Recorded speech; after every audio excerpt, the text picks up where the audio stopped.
In many quarters, there is a desperate need in America today, in America this week, for a healthy dose of religious humility. There are too many people getting too much face time on television who claim exalted status for Christianity and who are demeaning other faith traditions, particularly that of Islam. And my friends, this has got to stop.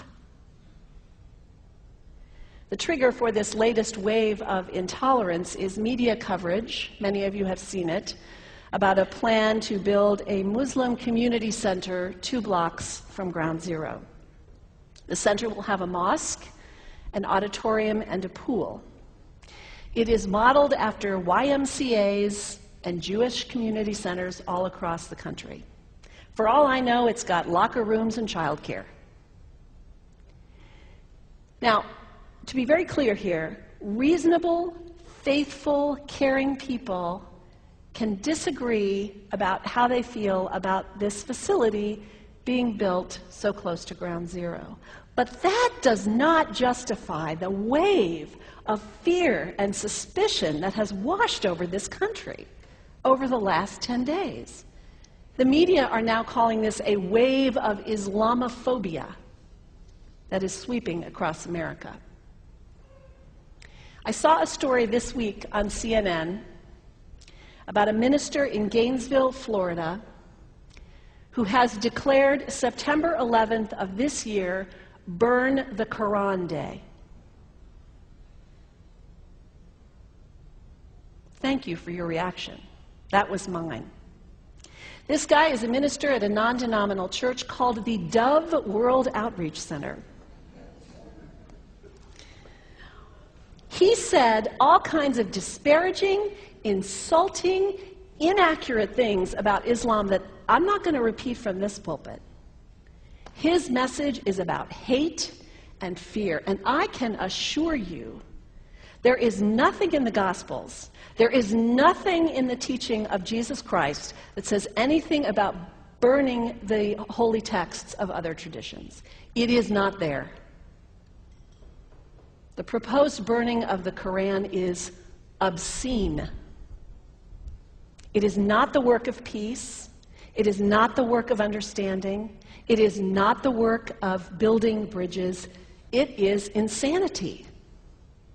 Now, the good news is there are a lot of groups, a lot of churches, even the National Association of Evangelicals, who are condemning this action and urging the church to cancel their event. A conversation about God demands grace and openness, a willingness to learn, to have our own ideas challenged, our convictions questioned. These are the hallmarks of humility. When I was in seminary, I read from someone whose name is lost to me now, when you speak of God, your voice should shake a little. You know, Jesus had no time for religious know-it-alls. He saved some of his harshest criticism for church leaders, for the Pharisees, the religious leaders who were so certain about who was out and who was in, who was holy and unholy, clean and unclean. Jesus was forever taking all this religious certainty and turning it on its head. And we can only imagine what Jesus would have said about Pastor Terry Jones and his Burn the Quran campaign. I think he would say, this has got to stop. Followers of Islam believe that the Quran is a collection of revelations received by the Prophet Muhammad from God about 1400 years ago. They believe that Muhammad was the last of a series of prophets and teachers and messengers that included Adam, Moses, Jesus, Abraham, all names revered by us as well. The word Islam means peaceful surrender to the will of God. The Quran was written at a time when the Muslim people were being driven from their homes, persecuted, and killed. The Old Testament was written at a time when Jewish people were being driven from their homes, persecuted, and killed. And religious scholars will tell you that most holy scriptures have stories of war and violence in them. Throughout history, most faiths have used these texts to justify violence. And if there's anyone in this room at this moment who's thinking that I've got it wrong, after church today, pull out your Bible and look up Psalm 137. And you'll see that our own text has passages that can make us uncomfortable. But also, like the Bible, the predominant message of the Quran is of peace and care and loving God, justice, care for the neighbor, care for the stranger. In the Bible, we have thou shalt not kill. In the Quran, we have whoever kills another, surely he is killing all of humanity.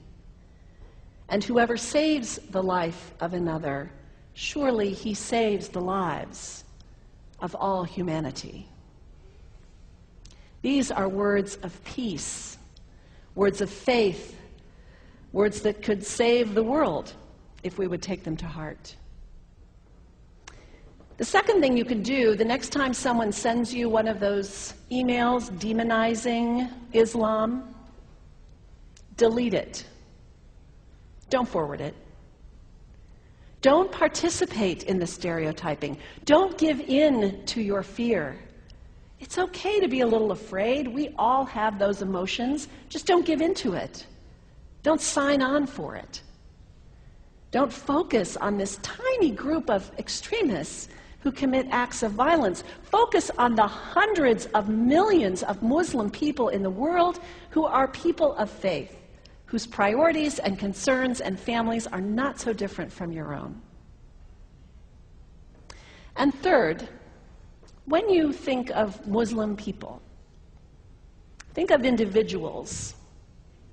Think of the professor at Ohio State. Think of the engineer at Honda. Think of the teacher at the elementary school down the street.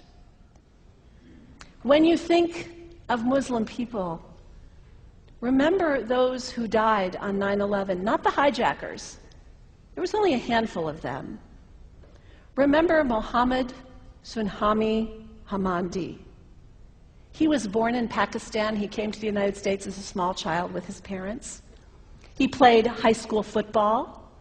He went to college. He became a part-time ambulance driver. He died, this Muslim young man, on 9/11, trying to rescue people and save lives. When you think of Muslim people, remember Mohammed Salahuddin Cloudhurry.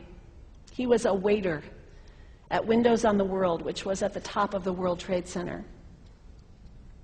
He died that day.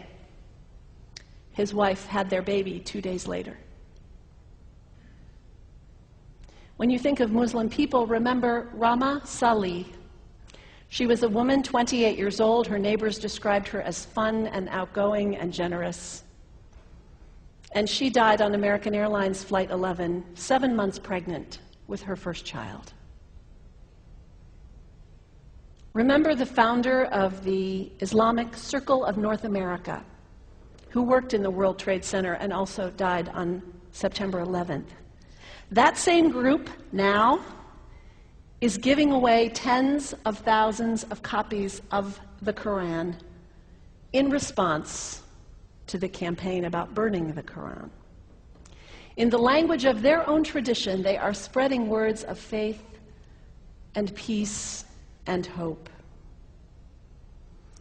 One of the ladies at the 8:30 service this morning said to me after, maybe we should declare September 11th, buy a Quran and read some of it. It is for us to share our message of love and hope and peace, but let us do it with grace and respect, and above all, humility. God grant us, as individuals, as a nation, as Christians, the humility for this work.